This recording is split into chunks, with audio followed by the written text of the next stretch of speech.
Welcome back to show name undetermined. I don't know. What do you think this should be called? Because I have no fucking idea. So we're back.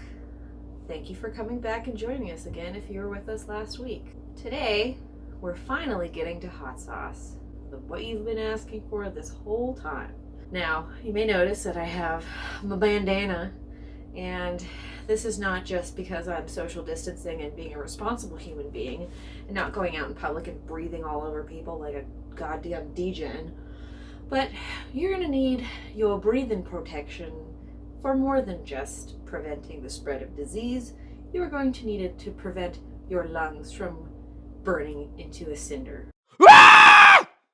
from all the capsaicin that you're about to put into the air now. Get your mask, get your supplies, and let's get started. Again, thank you for coming back again and joining me another time. Really love it.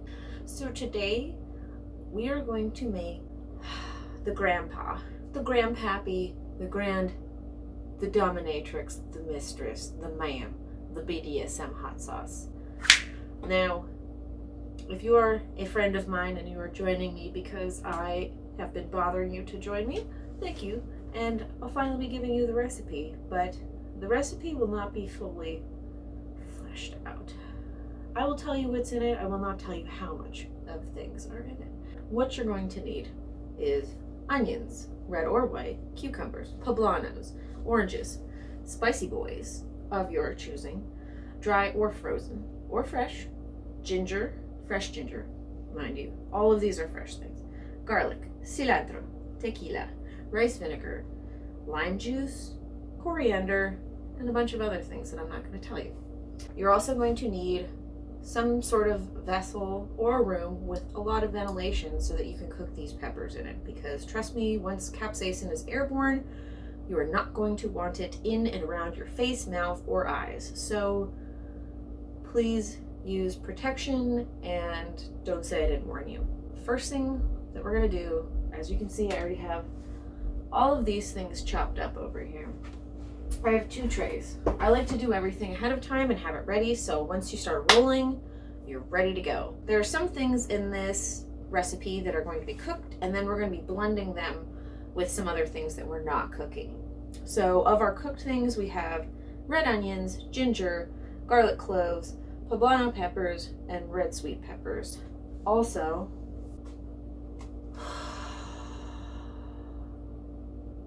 the boys. This is a combination of boot jalokia peppers, moruga scorpion, cayenne, Thai yellow chili peppers, a couple habaneros. These ones were frozen. And then we also have even more. Okay, don't do that if you do this. I have dried peppers that I use that are just kind of convenient to have on hand, especially if you just want to crush something up and like put it on top of a pizza or whatever. But before I left the house to go get my slushie, pro tip, mix the hurricane and the creamsicle. I took these dried peppers and put them in here and just covered them with boiling water, put a little lid on them, and just waited like a half hour or so for them to soften up. I think these might just blend in instead of roasting them. Roasting all of this stuff really gives it, you could totally just blend it up and go crazy, but I really like condensing those flavors, and especially with your onions and your garlic and all of that, I enjoy that like Maillard reaction. It kind of gives it like a nice undertone, like a caramely. It just gives a lot more depth of flavor than if you were to just take everything and blend it up, or if you were going to do like a fermented style hot sauce and just take everything and let it sit in some brine for a couple days. We're going to start out by taking our shifts of vegetables and cooking them in a wok. I like to use the wok just because it's large enough that I could fit a lot of stuff in here at one time and to get it done more quickly. Because once this is going and all of the spiciness is airborne, we're gonna just want to get it done as quickly as possible. And because of where my camera is for this. I don't have the fan on for the stove, so it's gonna get really fumigated in here very quickly. And I will say, if you are doing this, please, seriously, I'm not joking. You need to have something to cover your face. The last time I made this, I had 3 bandanas over my mouth, and dampening them helps a little bit. You gotta have something over your mouth. So let's start cooking shit. If you would like the exact amounts and exactly how to make this recipe, it will be available on Patreon for our Patreon supporters. Just a little, you know, a little something to entice you. Maybe I'll give you some other recipes too. So we're gonna get this guy cranked up. This wok is from the Philippines. My buddy brought it back. And we're going to want to make sure that we have like the right implements. This is probably one of my favorite guys to use in here. I like to have 2 different things. One to kind of stir stuff around.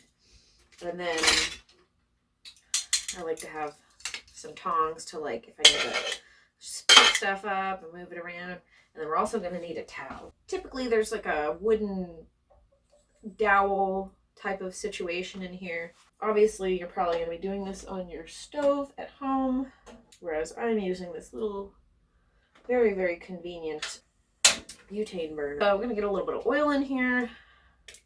That is it. That's exactly what I'm looking for. You want this to be rip-roaring, as hot as it can be. That's kind of why I also like using the wok, because it's traditionally designed for extreme high heat cooking. Essentially what we're going to do, we're going to roast, pan sear, whatever you want to call it, in the wok, and we're going to get everything nice and charred. Black is good, but not burnt. You want it charred. We're going to let this get really hot, and we're going to start putting our accoutrements in here in shifts. So you're going to want to have everything cut up, ready to go. I'm going to get burned, so that you can easily just keep it going. It's almost like making a stir fry. So essentially like that type of technique of having everything kind of cut in similar shapes depending on their densities. Like ginger is pretty tough and fibrous, so I cut it a little bit smaller, whereas the onions and peppers, they cook up pretty well and quick. So we're just going to do probably our onions first. Get most of this big stuff out of the way. Always put stuff in the pan away from you so you don't burn yourself as well. We don't quite need our bandanas yet. You always want to salt as you go too. Alright, so we got our second half of stuff roasting here in our wok. We have our ginger, our onion, garlic, some of our poblanos. At this point you want to make sure that you haven't overloaded your pan. If you have too much stuff in your wok, it's going to crowd it and it's going to make things steam as opposed to roast. So I have this jacked up all the way. As you can see, it's a pretty high flame. This wok is kind of designed to take it. Probably need a welder to help me out and fix my handle. But you're going to want to have like a bowl handy, some sort of vessel in which to tip your ingredients in once they're done. Don't set your towel on fire. I've done it. It's not recommended. Chuck this in here. Whoop. This round, you're going to want to cover your butts. And by your butts, I mean your mouth. These glasses are going to protect from absolutely nothing, but they look cool as hell. I'm going to get myself ready here. So these peppers are not very hot. These are poblanos. They're less hot than They're way less hot than a jalapeno. They're probably like, have you ever had a shishito pepper? I'm sure about that hot, but these were our frozen ones. There's a couple cayenne peppers in here, some Thai chilies, a chocolate butla, some habaneros, some ghost peppers. I'm going to chuck those in, get them nice and roasted. And we're also going to drain off the water from our dry peppers.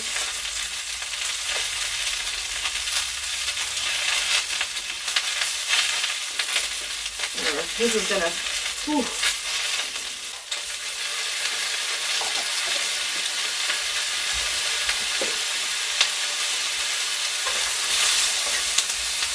make sure you're seasoning every layer that you do.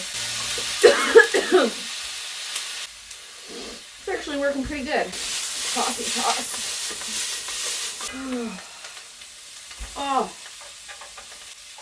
it is so smoky in here. Now that I've fumigated my entire household out, it's time to get to blending. I'm going to hold off on blending our warm ingredients just because since they are warm, they are going to dissipate into the air. I can feel it in my pores. We're going to wait and let our other ingredients that we just cooked cool off a little bit before we blend them, just so that our entire mixture isn't heated up by those ingredients. So we're going to do our non-cooked items first for our hot sauce. So I got a bunch of different fruits, some citrus fruits, some Asian-y fruits, cucumbers. I had some tomatillos laying around, a bunch of coriander or cilantro. We're gonna put the herbs in last, just because I feel like they, you don't want to get them beaten up. So we're gonna get our fruit. Screw it. Let's just do everything all together. Make it look different. We have some oranges, blood orange, a little bit of grapefruit. So we have all of our solid things. We're gonna chuck in some of our liquid things. I like to throw tequila in. You can put whatever liquor you like. I just really like the kind of agave flavor. Next we have some lime juice. Obviously, if you have fresh limes, definitely use those. And do the zest too while you're at it. But, you know, we're a little limited on groceries right now. And don't be shy with your citrus. Rice vinegar. Just click, click, click, click, click, click, click. Be generous with this, since it's going to be a little extra. Some Carolina Reaper paste in there. Gochujang, or gochugaru. Gochugaru is a Korean chili powder. It's gonna look like the blood of Satan when I'm done. If you remember from last week when we were doing blending, you want to start really slow, let everything kind of mix around a little bit, and then once everything is kind of mixed up together, like pretty evenly, then you can kind of move it up a little bit. So we're going to start out slow.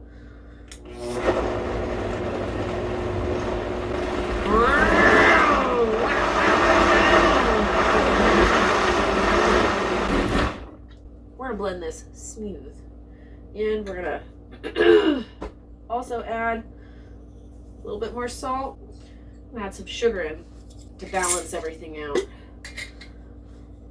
sounds pretty weird, but you know, with as much acid and salt and spice that we have in here, you definitely need something sweet to kind of even everything out and bring everything all together. So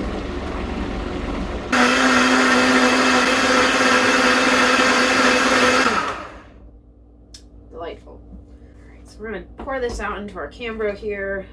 And I'm going to leave a little bit in the bottom of it because that liquid in the bottom is going to help get our next batch of blendy stuff going.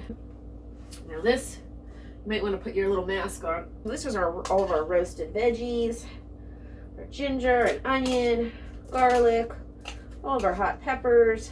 Are we ready? My body is ready. All right.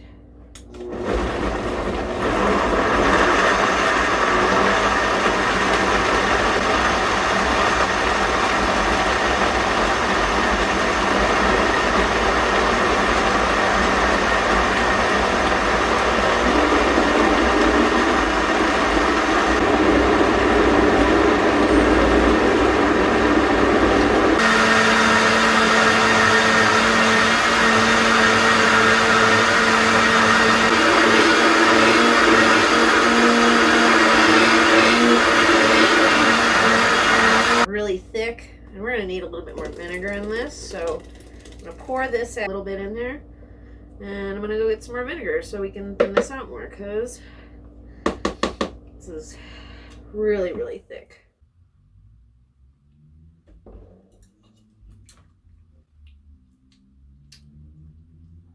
Oh yeah, she builds. I think the hardest thing about making hot sauce is having to keep trying it to check your seasonings. No matter if your sugar's lumpy. Lime juice.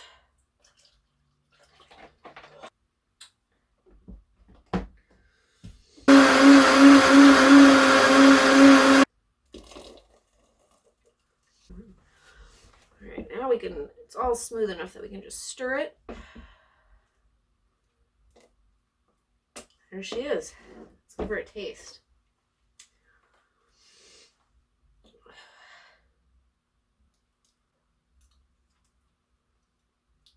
Sweet on the front, then the tang, and then the burn. All of the ginger in it. A warm burn from the gingerol that we talked about last week. Oh man. So you have that warm burn combined with the capsaicin burn.